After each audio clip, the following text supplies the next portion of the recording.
Nah, gitu. Banyak itu Bu, framing-framingan ustadz-ustadz. Jadi itu harus dipercaya sama Islam, harus manut, harus ikut gitu. Contohnya ustadz yang memframing, kemungkinan akalnya entah apanya nggak ada, kita nggak tahu. Contohnya ini Bu. Contohnya apa tuh? Ustadz Nababan, kambing itu Islam, kucing itu Islam, sapi itu Islam. Jangan sampai dimurtadkan. Jangan sampai dimurtadkan. Bagaimana dia mengislamkan kambing, sementara kalau mengislamkan itu harus mengucapkan syahadat. Shalom Bapak Ibu Saudara-saudara yang dikasihi Tuhan, kita bersyukur kepada Tuhan bahwa semakin hari semakin banyak jiwa yang diselamatkan oleh Tuhan. Dalam video ini seorang muslim yang terang-terangan menyatakan tidak percaya lagi terhadap ajaran Al-Quran, termasuk batu Hajar Aswad yang katanya bisa menghapus dosa.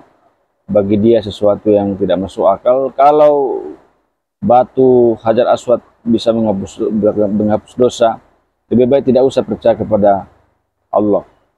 Dan lalu kemudian satu hal lagi yang tidak masuk akal bagi dia adalah ajaran Ustadz Nababan yang mengatakan kambing itu Islam, sapi itu Islam, dan lain-lain sebagainya. Ini sesuatu yang tidak masuk akal bagi dia. Sehingga dengan demikian saat ini sedang berproses untuk menjadi percaya kepada Yesus Kristus sebagai Tuhan dan Juru Selamat. Semoga videonya dapat bermanfaat bagi saudara sekalian. Selamat menyaksikan. Sudah tidak percaya hadis tapi masih mau mengikuti Muhammad, ini kan sungguh nekat yang nyata ini Pak. Sungguh nekat yang nyata. Sekarang saya tanya sama Pak Ahmad, percayakah Bapak menurut Muhammad bahwa batu hitam yang ada di Ka'bah di Mekah itu bisa menghapus dosa? Percayakah Bapak itu? Kalau bagi saya, berat ini kayaknya saudara-saudara, sulit pertanyaannya. Ini kayaknya berat ini. Pak Ahmad udah menjawabnya juga cukup berat ini ya kan. Kalau bagi saya pribadi Bu, kalau ada yang menduakan dari Allah itu musyrik. Gitu. Tapi hadisnya ada kan Pak, kita dikatakan barang siapa menyentuh kedua rukun, rukun Yamani dan rukun Hajar Aswad bisa menghapus dosa sehabis-habisnya. Iya. Betul? Kira-kira menurut kan, Pak Ahmad bagaimana? Kalau bisa dia batu tersebut menghapus dosa, ngapain kita nyembah Allah lagi? Ke situ aja kita udah. Itu aja kita ciumin aja. Katanya batu itu tadinya putih turun dari sorga, terus dia menyerap dosa manusia jadi hitam. Betul Pak di situ? Kalau di tertulis ada. Cuman kalau seperti itu kita kan sudah menduakan namanya. Betul. Berarti kan kita tidak seutuhnya percaya sama Allah Ta'ala. Jadi kalau ada orang Indonesia itu sekarang ngumpulin duit banyak ya Pak ya. Ada yang jual tanahnya, jual sawahnya, bahkan ada yang ngumpulin bertahun-tahun hanya untuk berangkat haji. Sampai di sana malah cuma cium-cium batu, betul Pak? Sungguh nekat-nekat yang nyata. Nah, sampai ngutang-ngutang ya Pak untuk naik haji. Mungkin sekarang berapa ratus juta ya kali ya kalau sudah disebut. Sungguh nekat yang nyata. Itu hanya untuk bisnis orang Arab aja Pak. Makanya hadis-hadis di sana, pokoknya kalau sembayang di Masjidil Haram itu pahalanya berapa puluh ribu gitu katanya. Terus sekarang Masjidil Haram itu diperluas Pak. Jadi kalau sholat di sini sama juga pahalanya. Jadi yang menentukan pahala malah pemerintah Arab Saudi. Ya. Bahkan untuk ada beli batu itu kalau Bapak tahu Pak Ahmad, di sebelahnya rumah Allah itu kan ada rumah setan yang bentuknya kayak tugu gitu, dilempar untuk lempar jumlah tuh loh, dilempar setan, katanya Abraham dulu ke situ dilempar setan.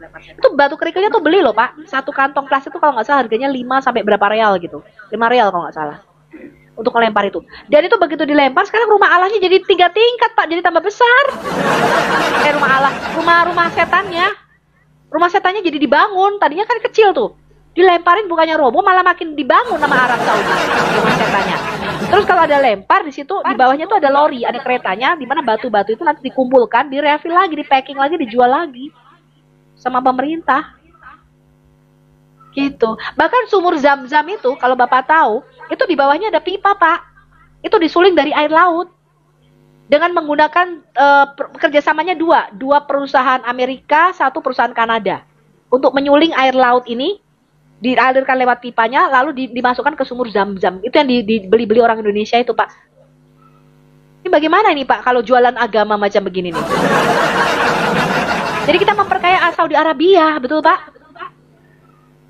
Gini Bu, saya jelasin dulu dikit biar paham itu umat-umat saya.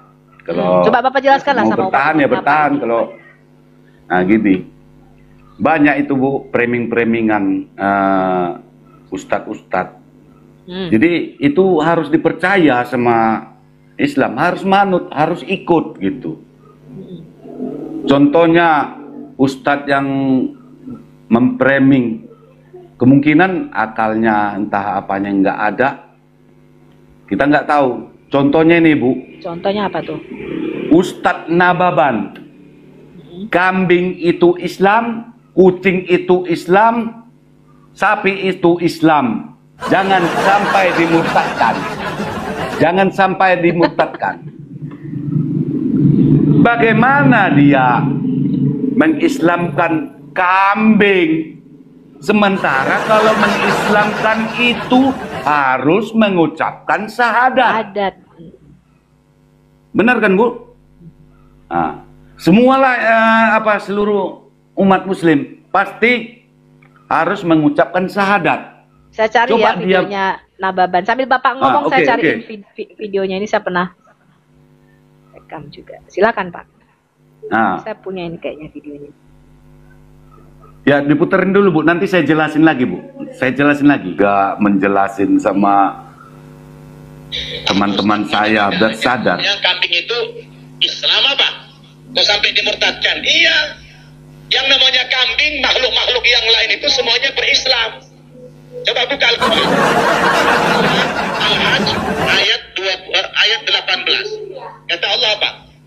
Alam tara annallaha yasjudu lahu man fis samawati wa man fil ardi wasyamsu wal qamaru wan nujumu wal jibalu wasyajaru wad dawabu wa katsirun minan nas.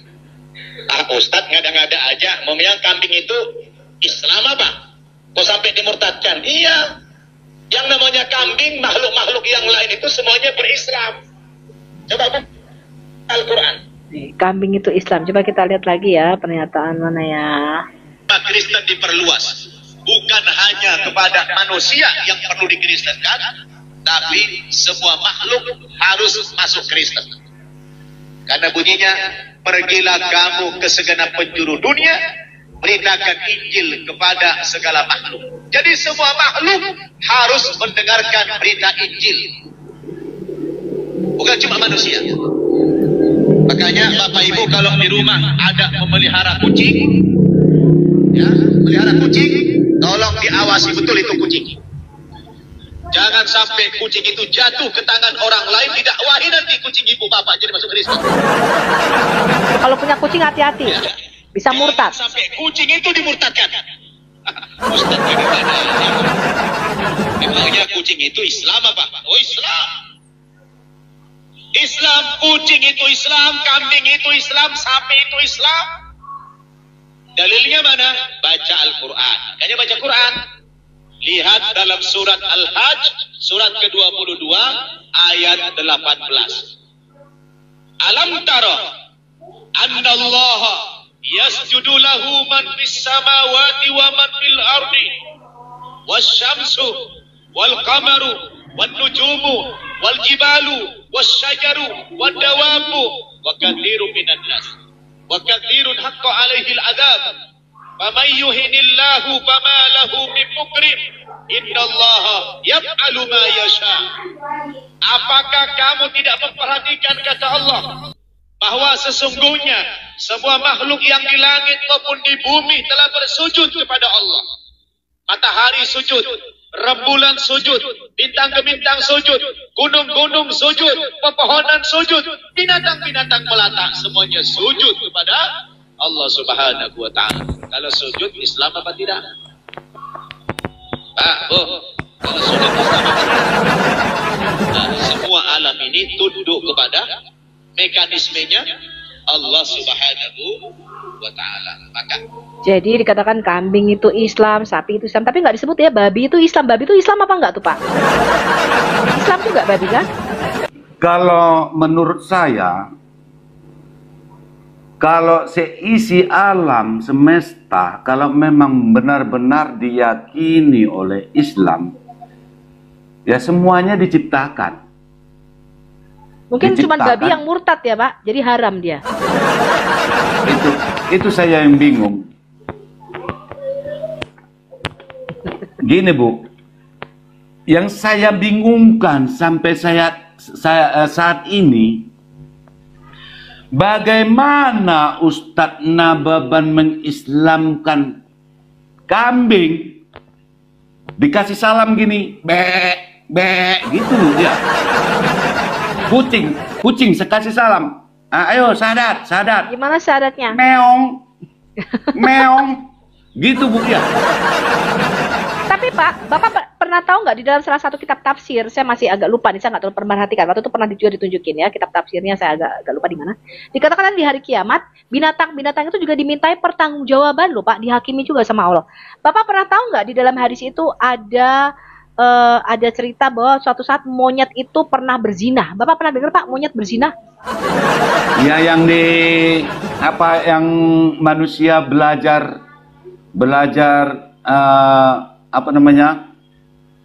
untuk menghukum monyet ya, tersebut monyet dirajam Pak, dihukum rajam karena berzina. Dihukum rajam. Nih coba ya saya bacakan hadisnya nih, monyet dihukum rajam. Sahih Bukhari 3560.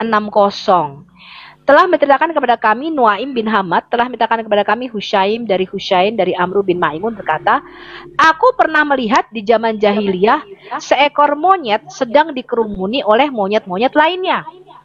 Monyet itu telah berzina. Lalu monyet-monyet lain merajamnya, melempari dengan batu, dan aku juga ikut merajamnya bersama mereka. Ini kok ada monyet berzina, ini kapan kawin di KUA-nya nih Pak? Gimana ini Pak menurut Bapak? Siapa yang nikahin gitu loh Bu? Iya siapa yang nikahin, tapi ini soheh Pak, Sahih Bukhari 3560 Pak. Gimana ini, saya jadi bingung ini Pak, ada monyet ikut berzina ini. Saya aja yang punya agama, saya bingung Bu. Bapak aja yang Islam bingung kenapa ada monyet bisa dihukum rajam ya Pak ya? Monyet berzina ya, itu ini. Tadi, apakah itu preming-premingan, apakah benar, apakah gimana, saya nggak tahu. Jadi saya bisa gila sendiri saya Bu.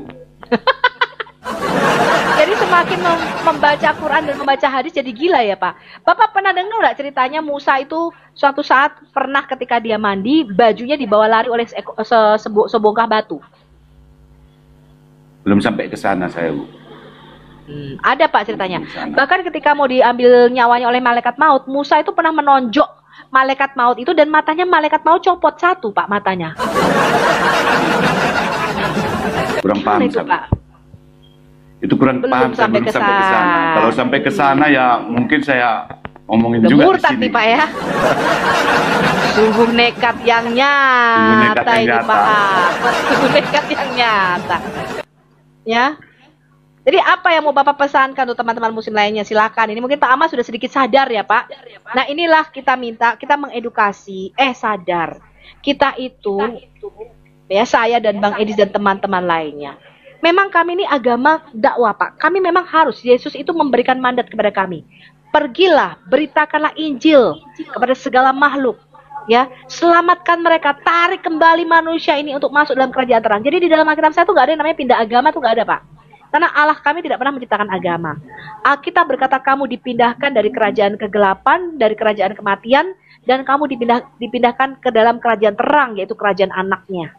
Jadi nggak ada yang namanya pindah agama. Yang ada pindah dari kerajaan setan kepada kerajaan Yesus anaknya. Allah itu mendirikan kerajaan Pak, bukan agama di dalam Alkitab saya. Nah, jadi kalau Bapak ini, saya harap jangan lama-lama ya Pak Ahmad ya. Gitu. Jangan lama-lama Pak, terima Tuhan Yesus karena waktu kita nggak banyak tinggal di dunia ini. Jangan sampai kita salah pilih juru selamat Pak. Ya, karena di dalam Alkitab saya Allah itu disebut penebus dan juru selamat. Ya. Mujizat itu pasti ada, Bu. Amin. Ya, saya harap Pak Ahmad terus belajar. Kalau bisa Bapak baca Alkitab, perbandingkan itu. Nanti kalau Bapak baca Alkitab, Bapak kan sedikit-sedikit ngerti kok ceritanya. Nanti kalau nggak tahu, baru Bapak bisa tanya ke komal saya, atau ke komalnya Pak Erben, Oke. ya, ke komalnya Pak penghijau TikTok, atau ke Pak Bom Bom, bisa juga. Ya, Bapak bisa tanya ke situ, nih aku ada ayat Alkitab, aku nggak ngerti apa. Ya, itu bisa ditanyakan ke kita, begitu Pak Ahmad. Jangan lama-lama Pak Ahmad ya. Kalau Anda mengikuti sunnah Muhammad ini mah sungguh nekat yang nyata Pak ya. Kalau memang saya dipilih, udah Yes. terpilih, ya nggak lama-lama itu, Bu. Kalau memang saya dipilih. Segera dibaptis ya Pak ya. Iya. Ya, karena Kalau Yesus memang saya berkata, dipilih. betul, barang siapa percaya dan dibaptis, dia akan diselamatkan. Tapi barang siapa tidak percaya, dia tetap berada di bawah penghukuman, karena dia tidak percaya di dalam nama anak tunggal Allah, yaitu Yesus Kristus. Haleluya. Itu Pak Ahmad ya. Oke lah, Bu. Ya, shalom. Nanti baca Alkitabnya, kalau dia nggak tahu nanti bisa tanya ke kita. Ya, oke Pak Ahmad. Luar biasa Bapak Ibu sekalian, saudara-saudara, semoga apa yang disampaikan ini, apa yang diceritakan ini dapat bermanfaat bagi kita. Semakin kita memberi satu keyakinan bahwa kekristenan adalah agama yang paling benar, Alkitab adalah kebenaran, dan Yesus Kristus adalah Tuhan dan Juru Selamat. Sehingga barang siapa yang percaya kepadanya tidak akan binasa, melainkan beroleh hidup yang kekal. Dan tentunya harapan kita bersama, doa kita bersama bahwa Bapak ini akan diberkati dan tepat pada waktunya Tuhan akan dibaptis dan terima Yesus sebagai Tuhan dan Juru Selamat. Sampai jumpa di video-video berikutnya dan Tuhan Yesus memberkati.